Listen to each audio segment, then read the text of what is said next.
इतनी सिंपल हो, तुम्हारे लुक्स भी एवरेज हैं, फिर भी इतना एटीट्यूड। पर तुमने भी कभी ना कभी ये लाइन सुनी है, तो आज का ये वीडियो तुम्हारे लिए है।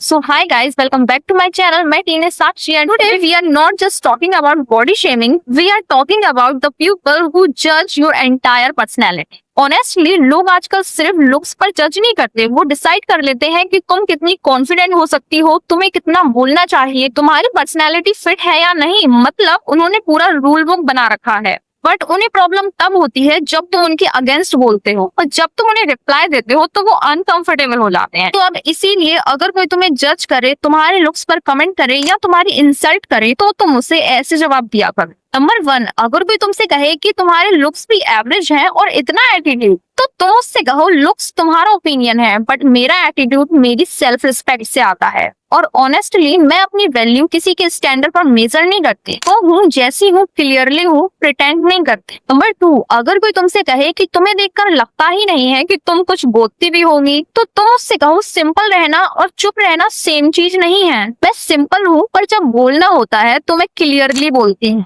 कॉन्फिडेंट का कोई ड्रेस कोड नहीं होता। नंबर 3, अगर कोई तुमसे कहे कि तुम्हारी पर्सनैलिटी तुम्हारे लुक्स से मैच नहीं करती, तो तुम उससे कहो कि गुड, मतलब मैं प्रेडिक्टेबल नहीं हूँ। और वैसे भी पर्सनैलिटी माइंडसेट पर डिपेंड करती है, लुक्स पर नहीं। नंबर 4, अगर कोई तुमसे कहे कि ऑर्डिनरी होकर भी इतना कॉन्फिडेंट, तो तुम उससे कहो कि ऑर्डिनरी होना प्रॉब्लम नहीं है, बट इस तरीके से दूसरों को जज करना लो लेवल का लगता है। और वैसे भी कॉन्फिडेंट परमिशन लेकर नहीं आता, खुद बिल्ड करना पड़ता है। नंबर 5, अगर कोई तुमसे कहे कि तुम्हारे फेस पर कॉन्फिडेंट नहीं दिखता, तो तुम उससे कहो कि कॉन्फिडेंट फेस पर शो करने के लिए नहीं होता, वो फील करने के लिए होता है। जो कॉन्फिडेंट लोग होते हैं वो समझ जाते हैं, उन्हें एक्सप्लेन करने की जरूरत नहीं होती। नंबर 6, अगर कोई तुम्हें जज करके बोले कि थोड़ा डिसेंट बन जाओ, इतना बोल्ड मत बनो, तो तुम उससे कहो कि डिसेंट रहने का मतलब साइलेंट रहना नहीं होता। मैं रिस्पेक्ट करती हूँ और अपने लिए स्टैंड लेना भी जानती हूँ। नंबर 7, अगर कोई तुमसे कहे कि तुम्हें लोग सीरियसली नहीं लेंगे, तो तुम उनसे कहो कि समझदार लोग सीरियसली ले लेते हैं, बाकी लोगों को टाइम लगता है।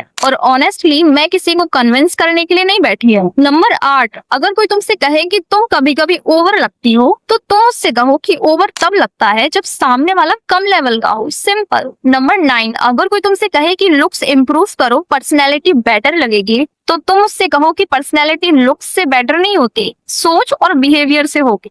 मैं तो उस पर वर्क कर रही हूँ, बट तुम्हें उस पर ज्यादा काम करने की जरूरत है। नंबर 10, अगर कोई तुमसे कहे कि तुम इतनी स्पेशल भी नहीं हो, तो तुम उससे कहो कि मैं स्पेशल हूँ या नहीं ये डिसाइड करना मेरा काम है, तुम्हारा नहीं, और मैं खुद के लिए इनफ हूँ, दैट्स इनफ फॉर मी। और अगर तुम्हें उस टाइम कुछ याद नहीं आता है, तो तुम उससे बस इतना बोल दो, I am not here to fit into your standards. बस इतना सुनने के बाद उसकी बोलती वहीं बंद हो जाएगी। और याद रखना, तुम्हें डिफेंड करने की जरूरत नहीं है, बस एक काम क्लियर रिप्लाई और तुम्हारी एनर्जी ही काफी है। और कमेंट में बताओ नेक्स्ट वीडियो किस टॉपिक पर चाहिए। मिलते हैं नेक्स्ट वीडियो में।